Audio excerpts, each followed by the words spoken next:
Alrighty everyone, hope you guys have been enjoying Not Cry, especially the new character Llama. I've been enjoying her a lot, but as some of you may or may not have known, Nefer is going to be the character that's coming right after. So yes, the other day we've got quite a bit of information regarding Nefer from the beta, where generally speaking she's probably going to be expected to be one of the most broken Dendro DPS that we would ever see. But on top of that, there's going to be quite a heavy restriction on her and making her probably to be one of the most restrictive character in Genshin Impact, which is why we're going to be diving in depth into Nefer today and also sharing my opinion and point of view regarding her as a character during the beta information. But once again, these are all pre-release info, and hopefully by the time she officially arrives, some of this has already been changed to make her a even better character. So with that out of the way, let's just dive right in. Llama and Flint, as well as so many other amazing Not Cry character, is coming pretty soon, and I know that many of you are trying to get them. So if you're planning to swipe for pooling, then don't forget to check out Loot Bar. If you know me, I've been recommending you guys Loot Bar before, since you can always save almost a 25% on all of your top-ups. With over 100,000 orders and so many good reviews at this point, you can be sure that Loot Bar is trustworthy. Here you can see my order receipts of all of my top-ups that I have done. A 6.0 is the anniversary patch. Loot Bar is holding a special discount for the all-in-one bundle, and it's actually a pretty nice discount. Other than that, you will also be able to claim 1.5% coupon as well as 3% coupons for the rewards as well. So guys, be sure to check out Loot Bar through the link in my description, as it can be a great way for you to save your money, especially if you are topping up a large amount. First off, let's have a look into her skill and kit. Now basically, Nefer is going to be our upcoming 5-star Dendro Catalyst character, which is rather interesting considering Llama has just been a Dendro Catalyst character. But obviously for Nefer, she is generally going to be the hyper carry character for you. For Nefer's normal attack, basically just going to be animations of her doing some kicking based melee combo, which is rather interesting. Her charge attack will help her enter what's called kind of like a slither state, where she dash forward rapidly for up to 2.5 seconds and ending it with an AoE Dendro damage. So it does look quite flashy, but the more important thing starts to touch on is when we have her elemental skill. What it does is that she would now dash forward, dealing AoE Dendro damage, and puts her into what's called Shadow Dance state. But what's interesting is that if she has Verdure, then her charge attack then becomes a Phantasm Performance. The Phantasm Performance hits in 2 stages from Nefer herself, plus 3 additional hits from a Summoning Shade. That shade damage counts as Lunar Bloom, which is her signature reactions, and her E skill starts with 2 charge and with a 9-second cooldown, so the rotation for her is generally quite flexible. Her Elemental Burst is rather simple. What it does is that it basically deals a massive AoE Dendro damage and consumes a Falsehood stack to boost the damage. Generally, her scaling is going to be focusing insanely much on her EM. So overall, her burst is going to be a simple AoE nuke, where you're going to have to be focusing on building a lot of EM for her. But what makes Nefer insanely special is when we start touching on her passive, because generally it's going to be a bit of a revolutionary toward kind of like the Dendro cores itself, because she basically rewrites how bloom reactions actually works. Now normally Hydro and Dendro creates a Dendro cores that explode for damage. Before Nefer, she automatically converts those Dendro cores, and that includes both normal Dendro cores and bountiful cores, into what's called Seeds of Deceit. And then now, instead of waiting for the cores or the seeds to usually bloom, deal damage, it won't bloom, and what it does is that whenever she uses her charge attack, she will be consuming the seed with a maximum of 3 stacks in order to increase Nefer's EM by 100. Her A4 gives her a 0.4 attack per EM that goes over 500 EMs, and it caps out at 200 attack. But the thing is that attack scaling isn't really too important on Nefer, because roughly 90% of her damage comes from Lunar Bloom reaction itself. And then her signature passive is the Moon Sign Benediction, where it converts regular bloom to Lunar Bloom and adds up to a 14% base damage scaling with EM. So yes, having Nefer on the team herself is going to be resolving you doing Lunar Bloom damage. Okay, before we touch on Nefer's downside, let's take a quick look into why Nefer is basically a very strong character is that with all of the scaling that she is currently having, if the pre-release information doesn't change, on her official arrival, her personal DPS range from at least 100 to 130,000, which puts her roughly around the third best DPS in the game behind Mavuika and Skirk currently. Now, one of the reasons why she's so strong is it all comes down to Lunar Bloom scaling. She can hit up to 18 Lunar Bloom reactions per rotation through Phantasm performance, 81 scaling with her EM, and at 1100 EM plus with proper buff, each hit definitely deals massive damage. Now, the fact that Lunar Bloom can crit and also ignores defense make it incredibly potent. And if you're further looking to increase her value through Constellation, she's also having one of the more powerful Constellation in the game, where C1s already significantly boost her core damage by scaling with EM, which is roughly already around at least a 20 to 25% DPS increase. C2 is definitely going to be a very much must-have if you are insanely invested into Nefer, where dramatically improved resource management as well as EM scaling, turning her into a more consistent hyper carry. But C3 provides a solid multiplier increase to her skill, which is the center of her kit, so it's also a pretty good value if you are increasing her to that number, but it's not going to be as important as a C1 or C2. C4 is also really good when it enhances the uptime on her enhanced attack as well as add team-wide Dendro Shred, which is obviously going to be a boost toward the Lunar Bloom's reaction. And then C6, yeah, it's for WoW, but it's also very powerful with a massive EM scaling, damage amplifications, as well as making her endgame potential just insanely skyrocketed. But yeah, I mean, at that point it is for WoWs and we're probably not going to be touching it for most of us anytime soon. And with all the future potential good not cry supportive character coming, yeah, if you are investing into Nefer and like not cry character overall, it's going to be rather a good investment overall if you like Nefer herself. Now, before we touch on some of the in-depth analysis towards Nefer herself, I want to quickly go through her specific build, because generally speaking, I think she's rather a simple character to build around with. Now, signature weapon, man, I honestly have no idea what they're trying to cook here. With an 88% crit damage, 80 EM increase with an extra 24% crit damage increase. However, when you do have both a Secret of Lies and Moons of Truth's effects to be active, the effect is increased by a 50%, not to mention the extra crit rate of 8% increase. I don't think the 8% increase is going to be counted toward the effect itself, but well, again, these are all pre-release information, so it can be subjected to change, but overall signature weapon is just too good if it does stay the same. Now, when it comes to more free-to-play options, I think she does have a pretty nice option here, because the upcoming Froststar event weapon is generally going to be your best bet, with a 55% crit damage increase and up to a 240 EM increase for her if you're having it at an R5, which is something that all event weapons are going to be providing you. Generally, that's really good. For artifacts building, obviously Nefer Skills and Building is going to be her best in slot set with a 40% Lunar Bloom damage increase and can get up to a 30% crit rate with Not Cry teammate. Alternatively, if you haven't got a really nice piece from the new artifacts and the Gilded Dream for pure EM focus increasing, it's generally going to be fine. Some niche situations with the Marshall Zay Hunter set if you're running her with a Furina, but then generally it's just going to be the Night of the Skies artifacts for the best in slot. Generally, since she scaled the most with EM, it goes without saying that we're going to be having a triple EM main stats, but in certain situations when you feel like you've already got enough EM, then a crit rate circlet is generally going to be fine on her also. Now, moving on to team composition is where it gets interesting, because this is where Nefer is being called the most restrictive DPS character in the entire of Genshin Impact cast at the moment. So basically, Nefer entire kits really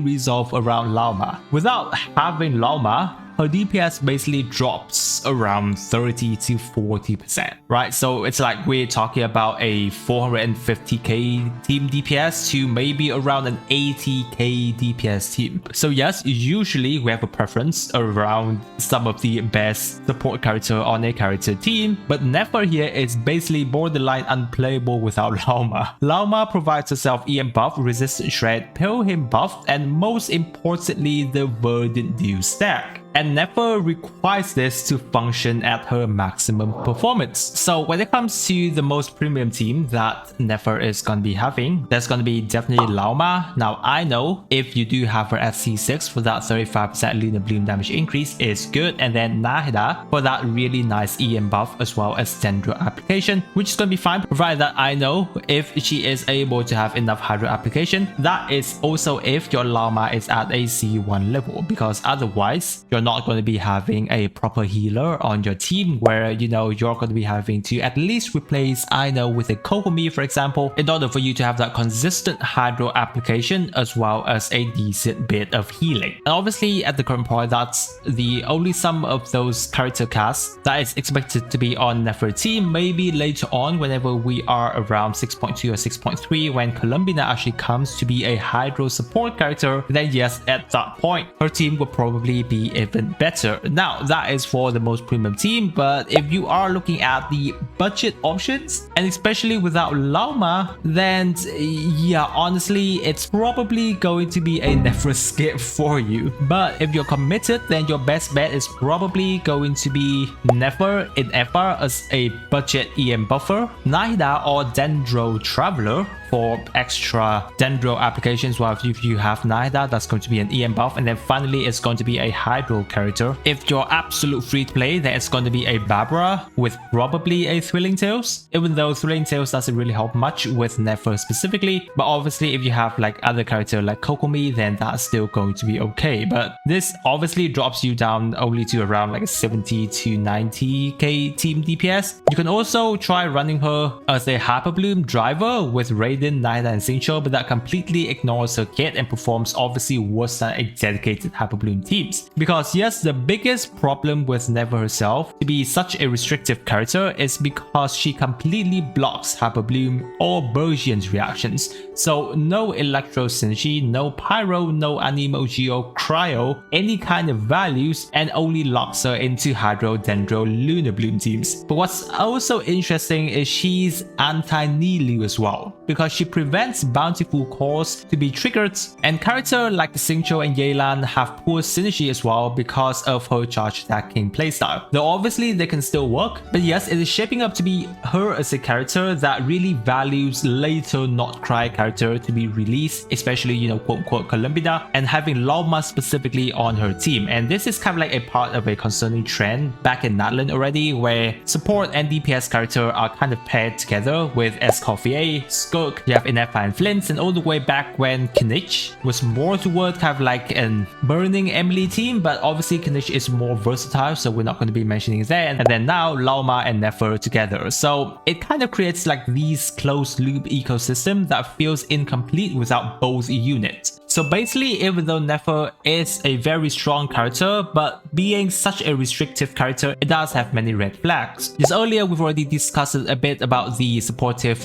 dependency issues, where it has already surfaced during the Natlan character patch of Escoffier, Skirk, Inefa, Flint, Laoma, Nefer, those kind of character. But other than that, there's going to be meta restriction, with the biggest issue is how restrictive she is. She just completely invalidates huge portion of the roster, making her team comps just Lunar Blooms, so no Electro characters, no Pyro, limited Hydro options as well, and also anti-synergy with a popular character like Nilu. So it's kind of sad that for a game that's supposed to be encouraging diverse team building, Nefer just forces you too much into an incredibly narrow box. So on top of already kind of like a brain dead team comps with Lunar Bloom, because generally Bloom teams many of the time you don't really have to care about team rotation too much, and it narrows down even further where she only works in a Bloom team mostly. Now if you want to look on the bit of the bright side, it is kind of similar to a Nilu Bloom team, because generally Nilu works best in a Bloom team. However, Nilu herself, if you still don't want to have her in a Bloom team, she can still technically works on other kind of teams, where a very priced team, sometimes Nilu works rather well. But here, Nefer being a Dendro character, she can't trigger Hyper Bloom or Bergian, which is already kind of sad. Now, there aren't any mentioning to what aggravate, I don't know if that's still going to be a thing for Nefer, but I don't think those teams are going to be really good either. So yes, overall, it's still going to be Bloom team for Nefer, but that is not all, because she also needs Lauma to be on the team as well to make the most potential of her kit. And that's not to mention there is going to be resource competition with Lauma directly for Verdant Dew, because Nefer usually consumes around 6 to 9 Verdant Dew rotations, which kind of limits Lauma ability to use her Hold E skill effectively. The 2.5 second cooldown on Verdant Dew generation means that you need to carefully manage your rotation, which can feel a bit clunky at times when it comes to specific gameplay rotations. And with these kind of designs, it also creates some future concern, because currently there's also the questions of potential power creeps, because if Nefer numbers hold, she has the potential to be stronger than Mavuika at times. And obviously Nefer herself within the story wise is just basically a completely normal character, whereas Mavuika is basically the Pyro Archon of Natlan. So we don't know how insanely it's gonna be whenever Columbina she comes, future,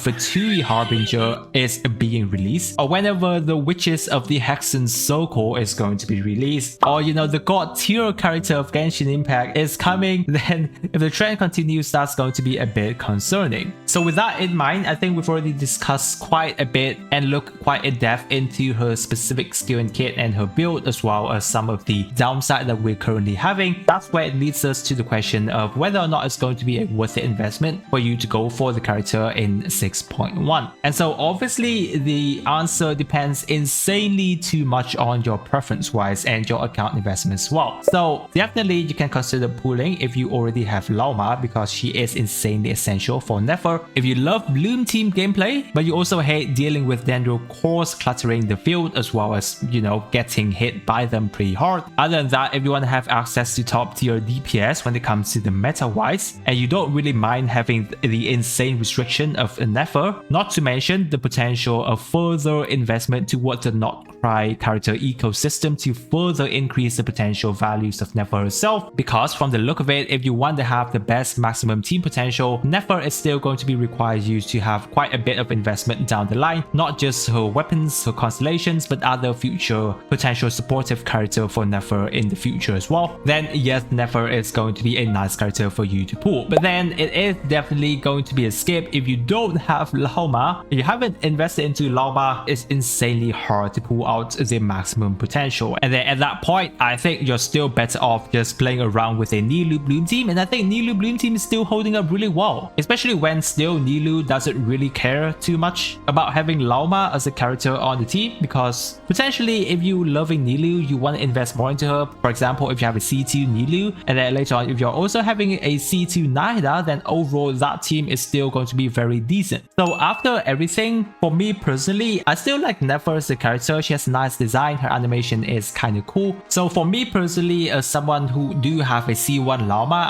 I'll be pulling for her definitely and trying her out on the newly designed Bloom team. But generally, I just don't really like too much on the character that's just being too much of a niche, because it would be kind of sad for those of you who really liked Nefer but didn't pull on Lauma, and having to invest too much into Nefer as a character herself, as if you want to have a good Nefer team, you would have to pull for Lauma later on. You would potentially have to investing into her weapons, potentially having to pull for Columbina later on whenever she comes. So there's going to be a lot of other investment, especially if you're free-to-play players. Her team comp is just way too expensive from the look of it right now. Probably going to be the most expensive character that we are needing to invest in the game currently, if her official information stays the same as the pre-release. And then at the end of the day, it creates kind of like a FOMO situation, where if you've already decided to skip on Lauma, now you have to kind of rethink again to try and get for Lauma if you're someone who's looking to invest into Nefer. So yes, even though I like Nefer as a character herself, I quite dislike the situation where her kit is going, and then the future character design just